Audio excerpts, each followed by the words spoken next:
आज की क्लास में हम आपको क्लास 10th का प्रीवियस ईयर के क्वेश्चन पेपर का पार्ट 2 करवाने वाले हैं।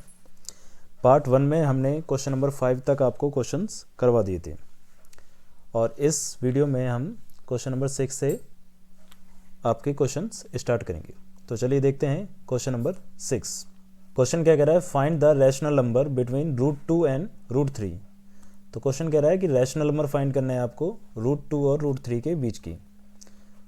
तो इस क्वेश्चन को करने के लिए आपको सबसे पहले ये पता होना चाहिए कि √2 की वैल्यू क्या होती है। √2 की वैल्यू होती है आपके पास 1.414 और √3 की वैल्यू होती है 1.73।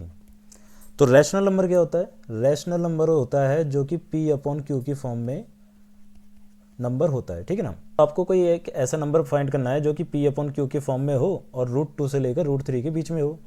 अब देखिए, अगर नंबर लाइन पे देखा जाए 1.4 लिखा है और एक तरफ लिखा है 1.7, तो इसके बीच में कितने नंबर आ सकते हैं? 1.5 आ सकता है और 1.6 आ सकता है। अब इस 1.5 को क्या लिख सकते हैं? 1.5 को लिख सकते हैं 3/2, तो ये रैशनल नंबर आ गया आपका 3/2, ठीक है। और 1.6 को क्या लिख सकते हैं?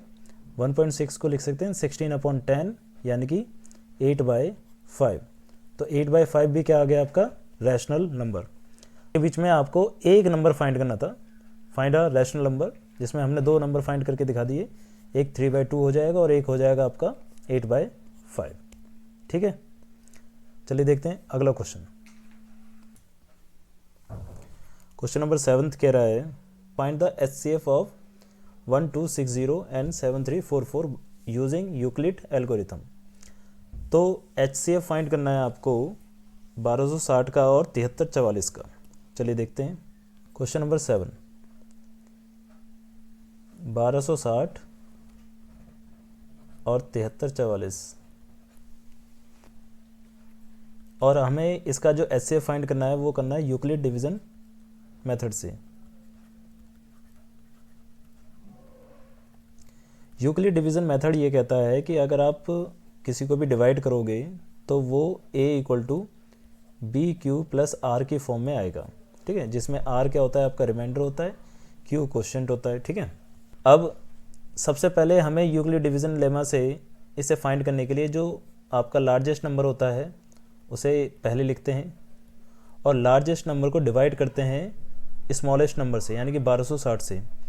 अगर आप 7344 को 1260 से डिवाइड करेंगे तो ये जाएगा 1260 × 5 और आपका रिमाइंडर बच जाएगा इसमें 1044, ठीक है। फिर क्या होता है? फिर इस वाले टर्म को डिवाइड किया जाता है, यानी कि 1260 को डिवाइड किया जाएगा किससे? 1044 से, जो आपका ही रिमाइंडर आया था, ठीक है ना। इसको इस तरीके से किया जाता है। सबसे पहले 7344 को 1260 से करा आपने, 5 बार में गया, ठीक है। 5 बार में इससे मल्टीप्लाई करके आया 6300 और इसका रिमाइंडर बच गया 1044। फिर से क्या होता है कि फिर से डिवाइड किया जाता है 1260 को इधर ला के, ठीक है ना। फिर ऐसे ही ये डिवीज़न मेथड चलता रहता है जब तक ये 0 ना आ जाए, ठीक है। तो जब आपने 1260 को 1044 से डिवाइड करा तो एक ही बार में डिवाइड हो पाएगा और इसका जो रिमाइंडर बचेगा वो बचेगा 216 रुपये। तो 200 और फिर क्या करेंगे? 1044 को 216 से डिवाइड करेंगे और ये डिवाइड हो पाएगा आपका 4 बार में और आपका रिमाइंडर जो बचेगा वो बचेगा 180। फिर 216 को डिवाइड करेंगे 180 से, जो कि एक बार में जाएगा और आपका रिमाइंडर बचेगा 36। फिर 180 को डिवाइड करोगे आप 36 से और ये जाएगा आपका 5 बार में और आपका रिमाइंडर बचेगा 0, जिसमें आपका जो लास्ट डिवीज़र होगा वही क्या होगा? आपका HCF होगा। तो यहाँ पर जो आपका HCF कहलाएगा वो कहलाएगा 36, ठीक है। सिंपल सा क्वेश्चन था। क्वेश्चन नंबर 7 का ऑप्शनल क्वेश्चन। क्वेश्चन नंबर 7 का ऑप्शनल कह रहा है कि show that every positive odd integer is in the form of 4Q + 1 और 4Q + 3 where Q is a some integer, ठीक है। अब हमें फाइंड करना है कि 4Q + 1 और 4Q + 3 जो है वो आपका ऑड पॉजिटिव इंटीजर होता है। तो देखिए 8th का ऑप्शनल क्वेश्चन है ये।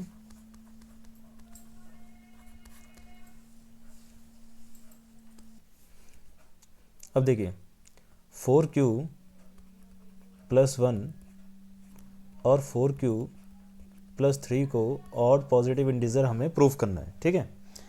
तो हम जानते हैं कि यूक्लिड डिवीजन मेथड के अकॉर्डिंग जो कोई भी नंबर होता है हमारा वो किसकी फॉर्म में होता है, बी क्यू प्लस आर की फॉर्म में होता है according to Euclid division algorithm. अब क्या होता है कि इसमें क्या है कि जो आर की वैल्यू होती है वो डिवीज़र से क्या होती है, छोटी होती है, ठीक है, और ज़ीरो से क्या होती है, बड़ी होती है या ज़ीरो के बराबर होती है। जिससे भी हम डिवाइड कर रहे हैं उससे क्या होगी, छोटी होगी, और जीरो से क्या होगी, बड़ी होगी। और यहाँ पर डिवीज़र क्या है हमारा, बी। तो इस क्वेश्चन के अकॉर्डिंग अगर देखा जाए कि हमारा यहाँ डिवीज़र है वैसे तो 4, बी की वैल्यू कितनी है हमारे पास 4, तो इसका मतलब आर की जो वैल्यू है हमारी क्या हो सकती है, 0 हो सकती है, 1 हो सकती है, 2 हो सकती है और 3 हो सकती है। 4 हमारी वैल्यू नहीं हो सकती, ठीक है ना। तो यहाँ पर हमारा जो रिमाइंडर है वो इतने आ सकते हैं। तो हमारे जो टोटल नंबर्स आ सकते हैं, नंबर्स आएंगे हमारे पास, सबसे पहला आएगा 4q प्लस 0 यानी कि 4q, दूसरा आएगा 4q प्लस 1, तीसरा आएगा हमारा 4q प्लस 2 और फिर 4q प्लस 3। ये हमारे 4 नंबर आ सकते हैं यहाँ पर, ठीक है। अब देखिए हम जानते हैं कि इसमें क्या है कि ना 4q और 4q प्लस 2 ये इवन नंबर शो हो रहे हैं क्योंकि ये 2 से क्या हो सकते हैं, डिविजिबल हो सकते हैं। तो हम लिखेंगे as we know that 4q and 4q plus 2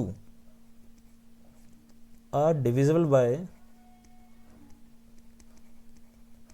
2, then these are even integers।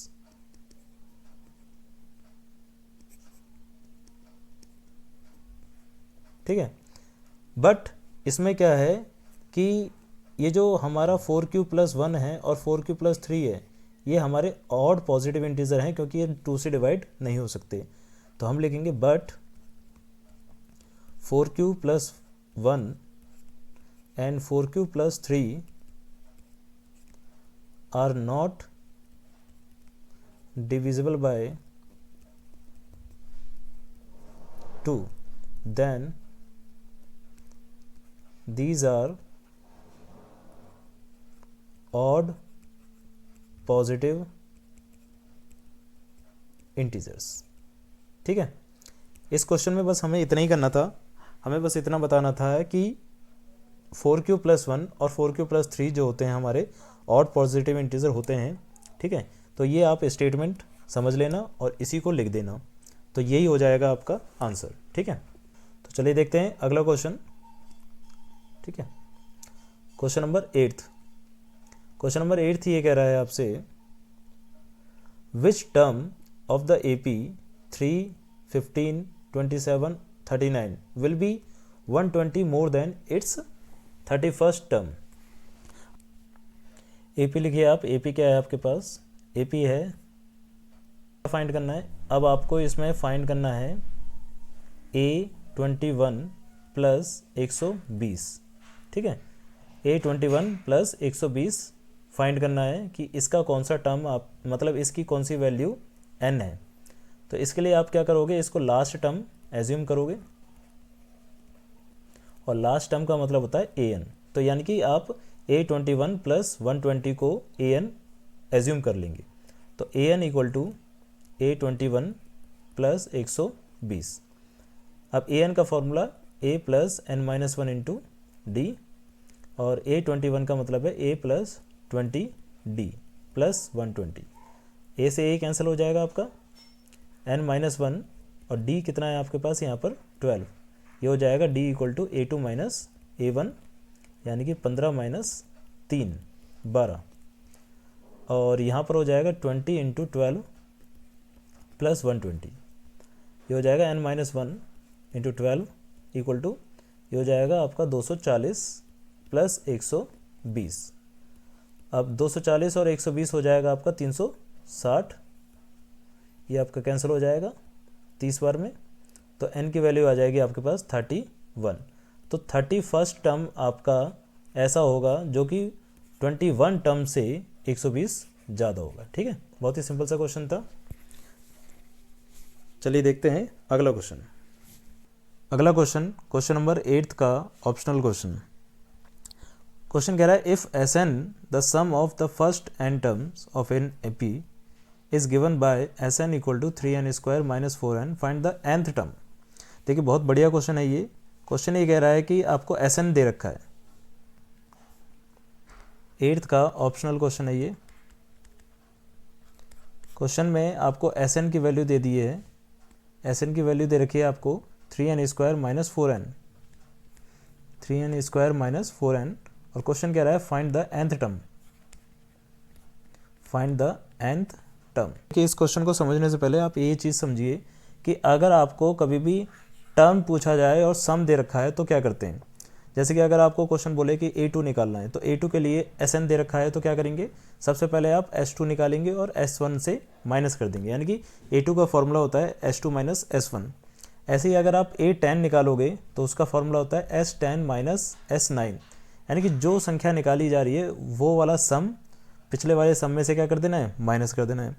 ऐसे ही अगर आपको a50 निकालना है तो क्या करेंगे आप, s50 माइनस का s49। तो ऐसे ही अगर आपको क्वेश्चन कह रहा है कि an निकालना है, तो an निकालने के लिए आप sn में से माइनस करोगे sn माइनस 1 को। ठीक है, जहाँ पर आपके पास sn तो दे ही रखा है क्वेश्चन के अंदर गिवन, बट आपके पास sn माइनस 1 नहीं है, तो करेंगे क्या, जो दे रखा है उसको इक्वेशन नंबर 1 मानते हैं और sn माइनस 1 निकालते हैं। अब करना क्या है कि n की जगह आपको क्या रख देना है, n माइनस 1। तो इस क्वेश्चन में जहाँ पर n लिखा है वहाँ पर आप रख दो n माइनस 1, ये होल स्क्वायर हो जाएगा इसका, और 4 इंटू n माइनस 1। अब यहाँ पर n माइनस 1 का होल स्क्वायर ओपन होगा, 3 into n square plus 1 minus का 2n माइनस का 4n और प्लस का 4। अब n स्क्वायर से मल्टीप्लाई कर देंगे, 3n स्क्वायर प्लस का 3 माइनस का 6n माइनस का 4n प्लस का 4। अब ये हो जाएगा 3n स्क्वायर। अब देखो 3 और 4 7 हो गए, ये अलग हो जाएगा, माइनस 6n और माइनस 4n माइनस का 10n और प्लस का 7, ये आपका आ गया sn माइनस 1। ठीक है, अब आपको an निकालना है। an का फॉर्मूला क्या था, an का फॉर्मूला है sn माइनस sn माइनस 1, जिसमें sn है आपके पास 3n स्क्वायर माइनस का 4n। ठीक है, और n माइनस 1 क्या है, 3n स्क्वायर माइनस का 10n प्लस का 7। ठीक है, अब इसमें 3n स्क्वायर माइनस का 4n, अब ब्रैकेट ओपन होगा तो साइन चेंज हो जाएगा, माइनस का 3n स्क्वायर प्लस का 10n और माइनस का 7। 3n स्क्वायर से 3n स्क्वायर कैंसिल हो जाएगा, प्लस का 10 और माइनस का 4n, तो ये हो जाएगा 6n माइनस का 7। तो ये आपकी वैल्यू आ गई जो कि है an। ठीक है, आपको बस इतना ध्यान रखना है, किसी भी सम को दे रखा हो और टर्म निकालनी हो तो आपको इस तरीके से करना है। a50 निकालने के लिए s50 माइनस s49 को करना पड़ेगा। ठीक है, तो चलिए देखते हैं अगला क्वेश्चन। Question number 9।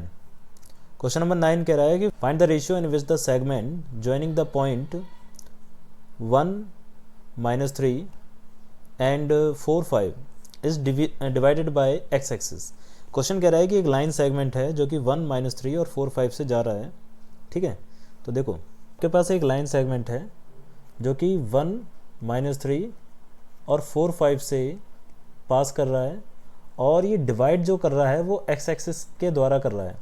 तो एक्स एक्सिस के द्वारा डिवाइड कर रहा है, तो इसका मतलब ये जो इंटरसेक्टिंग पॉइंट होगा आपका, ये क्या हो जाएगा, इसमें ये इंटरसेक्टिंग पॉइंट हो जाएगा, एक्स की वैल्यू कुछ ना कुछ होगी और वाई क्या हो जाएगा, 0 हो जाएगा यहाँ पर। ठीक है ना, तो यहाँ पर क्या लगा सकते हो आप, सेक्शन फॉर्मूले का इस्तेमाल कर सकते हो।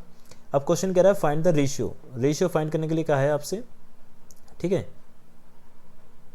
देखो find the ratio, find the ratio, ratio find करने के लिए जब क्वेश्चन कहता है तो हमेशा लेट कर लिया जाता है, let m ratio n equal to k ratio 1। ठीक है, जब भी रेशियो फाइंड करने के लिए पूछा जाए तो आपको m रेशियो n को k रेशियो 1 एज्यूम कर लेना है। ठीक है ना, तो देखो आप कैसे करेंगे, इसमें सेक्शन फॉर्मूला लगेगा आपका ए बी का, और ए बी के सेक्शन फॉर्मूले से ये जो एक्स एक्सिस वाला पॉइंट है इसको हम नाम दे देते हैं डी, ये पॉइंट आया है। तो इसका मतलब पॉइंट डी आपका जो आया है वो कैसे आया है, सेक्शन ऑफ ए बी से, सेक्शन ऑफ ए बी, ठीक है। पॉइंट डी क्या है हमारे पास, x0, और ये फॉर्मूला होता है हमारा mx2 प्लस nx1 अपॉन में m प्लस n, और ये होता है my2 प्लस ny1 अपॉन में m प्लस n। अब यहाँ पर जो m और n है वो तो k रेशियो 1 हो गया, ठीक है। तो ये हो जाएगा m की जगह k, और x2 क्या है आपके पास 4, और ये हो जाएगा 1, और x1 क्या है आपके पास 1, ये वाला पॉइंट है आपका x1, ये आपका x1 y1 और ये आपका x2 y2, ठीक है।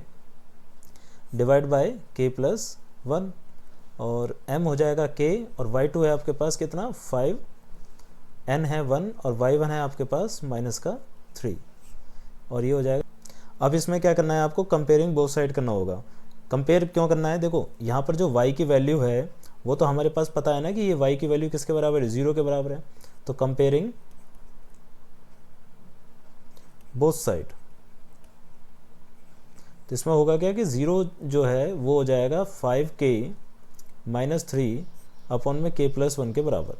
k प्लस 1 0 से मल्टीप्लाई होगा तो ये 0 हो जाएगा, और ये हो जाएगा 5k माइनस 3, और 3 की k की वैल्यू आ जाएगी 3 इधर आ जाएगा तो प्लस का हो जाएगा, और 5 नीचे आ जाएगा, तो k की वैल्यू आ जाएगी आपके पास 3 अपॉन 5। अब इसे हम लिखते हैं k upon 1 equal to 3 upon 5। तो जो आपका रेशियो है k रेशियो 1 उसकी वैल्यू आ रही है 3 रेशियो 5, यानी कि m रेशियो n आपके पास आंसर आएंगे 3 रेशियो 5, ठीक है। सिंपल सा क्वेश्चन था, बस इसमें आपको ध्यान क्या रखना था कि किसी भी रेशियो को फाइंड करने के लिए रेशियो को हम लेट करते हैं k रेशियो 1 के बराबर, ठीक है। तो चलिए देखते हैं अगला question, question number 10। Question number 10 probability का है, क्वेश्चन नंबर 11 भी प्रोबेबिलिटी का है, ठीक है। सिंपल से क्वेश्चन है ये। क्वेश्चन नंबर 10 कह रहा है a game consist of tossing a coin 3 times. अगर किसी भी गेम में किसी भी टॉस को, मतलब किसी भी कॉइन को अगर 3 बार उछाला जाता है तो उसके आउटकम्स कितने आते हैं, सबसे पहले ये पता करिए आप, ठीक है। तो नंबर ऑफ आउटकम्स कितने हो जाएंगे, नंबर ऑफ आउटकम्स हो जाएंगे आपके पास 2 की पावर 3। कैसे पता चला, हमारे पास जो कॉइन होता है उसके फेस कितने होते हैं 2, ठीक है, हेड एंड टेल, और फिर इसको कितनी बार हमने टॉस करा 3 बार, तो 2 की पावर 3 यानी कि 8 फेसेस आएंगे इसके, ठीक है ना। 8 फेसेस होंगे जो कि हमारा क्या क्या हो सकता है, sample space H H H H H T, एक एक कम करते जाएंगे, है ना, फिर एच टी टी, फिर टी टी टी, फिर पीछे से एक एक कम हो जाएगा, टी टी एच एच, ठीक है, और एच एच एच तो लिख रखा है हमने, फिर 2 रह जाते हैं मिडिल टर्म के, टी एच टी और एच टी एच, ठीक है। इस प्रकार से आपके पास ये 8 सैंपल स्पेस आएंगे, ठीक है। अब क्वेश्चन क्या कह रहा है देखिए,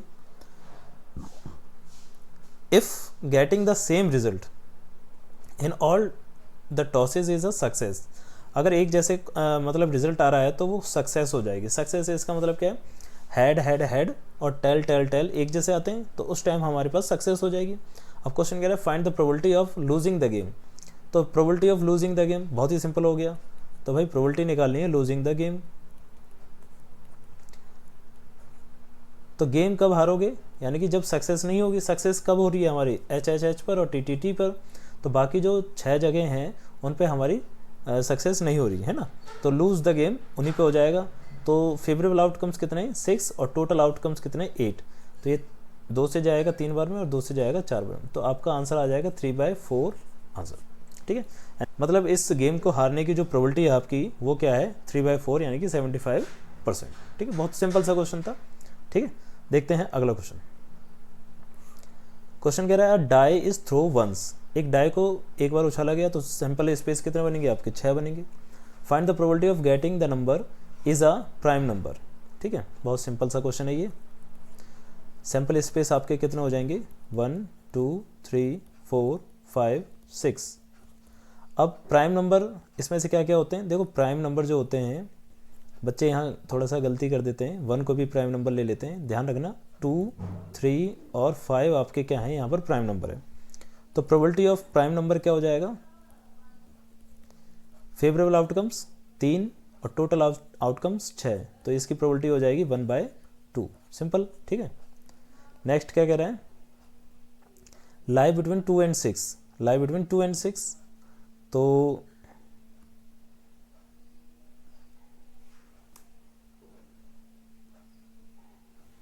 लाई बिटवीन 2 एंड 6 ये हो जाएगा आपके पास प्रोबेबिलिटी किसकी निकालेंगे बोला है, जो 2 और 6 के बीच में हो, तो 3, 4 और 5 की। तो टोटल आउटकम्स तो कितने, इसमें फेवरेबल आउटकम्स कितने, 3 और टोटल है आपके पास 6, तो टोटल हो गया आपके पास 1/2। ठीक है, तो ये भी आपकी प्रोबेबिलिटी आ गई 1/2। सिंपल सी प्रोबेबिलिटी है, इसमें ज़्यादा कुछ लॉजिक था नहीं। ठीक है, चलिए देखते हैं अगला क्वेश्चन।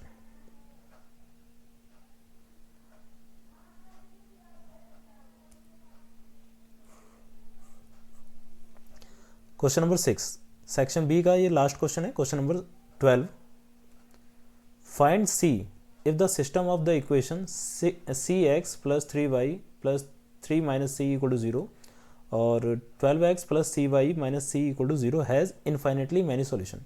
देखिए इन्फाइनेटली मैनी सॉल्यूशन कब होता है, इन्फाइनेटली मैनी सॉल्यूशन तब होता है जब वो लाइन कोइंसिडेंस होती है। कैसे लाइन, और कोइंसिडेंस लाइन के जो रेशियोज होते हैं वो क्या होते हैं भाई, कोइंसिडेंस लाइन जो होती है उसके रेशियो होते हैं a1/a2 = b1/b2 = c1/c2। ठीक है, अब लाइन क्या थी हमारी, लाइन लिख लेते हैं हम एक बार, cx + 3y + 3 - c, cx + 3y + 3 - c = 0 और 12x + cy -